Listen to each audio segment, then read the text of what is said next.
This episode of the Jim Stroud Podcast is brought to you by me, actually, my newsletters. I have two to choose from. The first one being Career Intelligence Weekly, which tracks the invisible job market for smarter career decisions. My second newsletter, The Recruiting Life, clarity for what's happening now and next in the world of work. Get more information on both and subscribe to both by going to my website, newsletter.jimstroud.com. That's newsletter.jimstroud.com. Operators are standing by.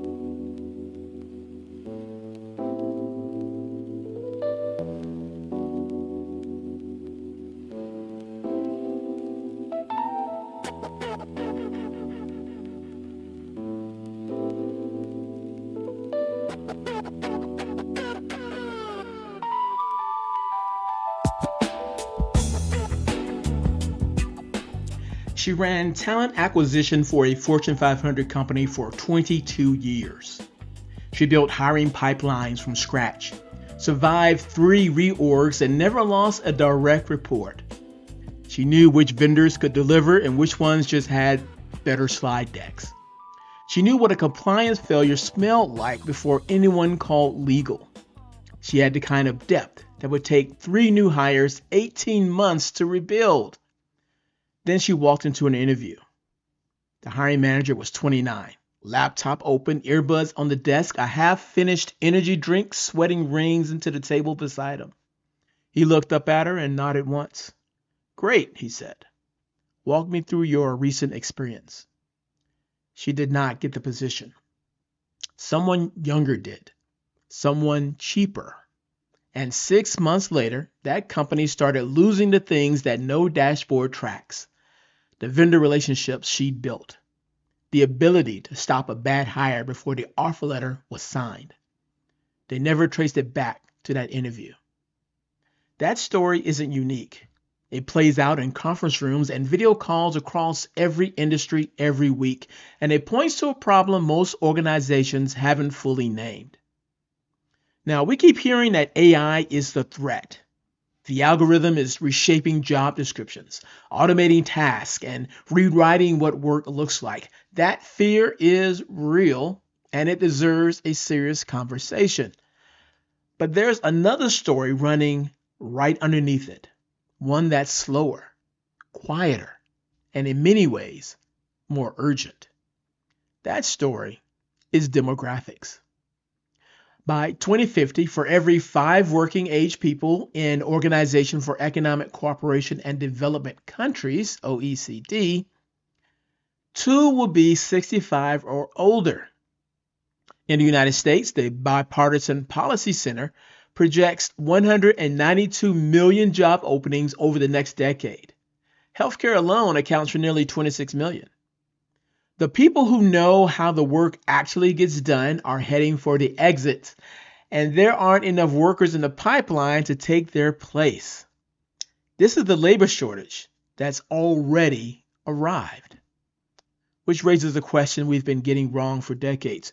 Who is actually doing the best work? We've told ourselves a story about age and performance. Younger means faster, more adaptable, and a better long-term bet. However, the research tells a different story.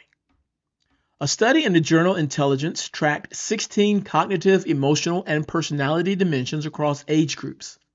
Processing speed does slow after early adulthood, but judgment, emotional intelligence, and complex reasoning keeps building well past 50.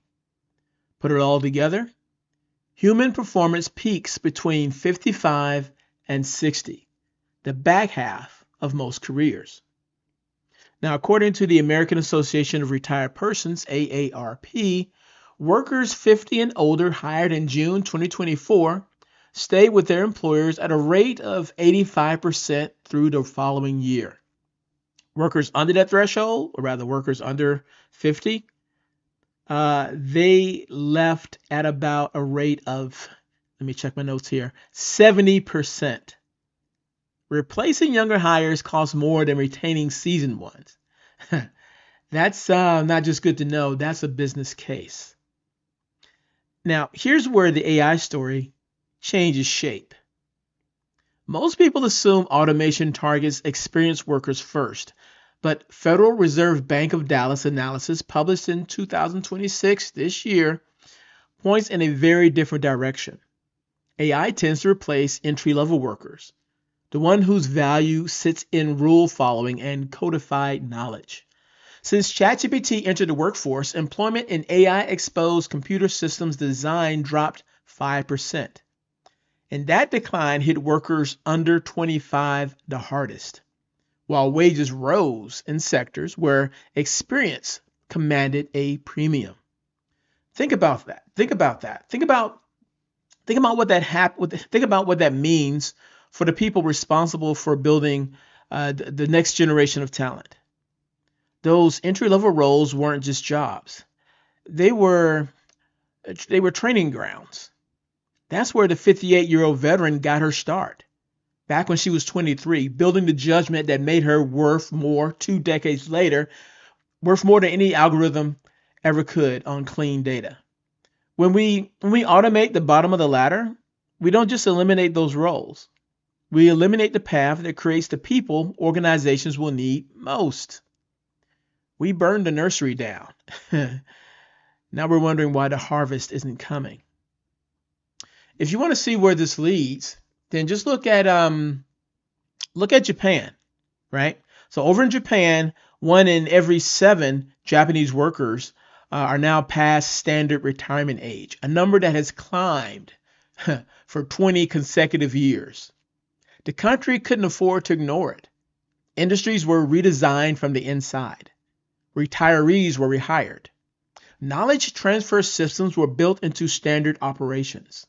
South Korea, Germany, and the Nordic countries followed the same path, each driven by the same math. They didn't do it out of generosity. The alternative was watching critical sectors collapse quietly over a decade with no one naming the moment it began. The United States still has time to get ahead of this, but that window isn't open forever. So what does this mean right now? Well, if you lead talent acquisition, the sourcing drought many teams are already feeling isn't a pipeline problem. It's a filter problem. Applicant tracking systems trained on younger resume patterns screen out people with the deepest experience.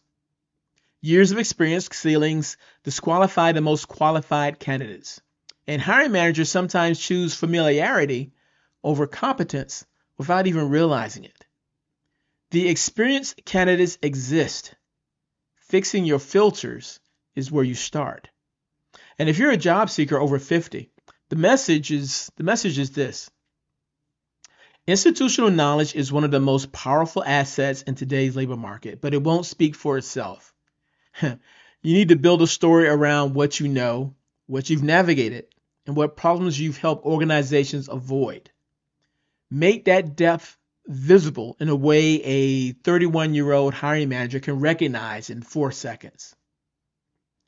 AARP found that new tech skills among workers over 50 grew 25% in 5 years. Let me say that again. AARP found that new tech skills among workers over 50 grew 25% over the past 5 years. The gap is narrowing. The challenge isn't capability, it's access. Here's what the best organizations are just now beginning to figure out. The multi-generational workforce isn't a compliance initiative. It's a competitive advantage.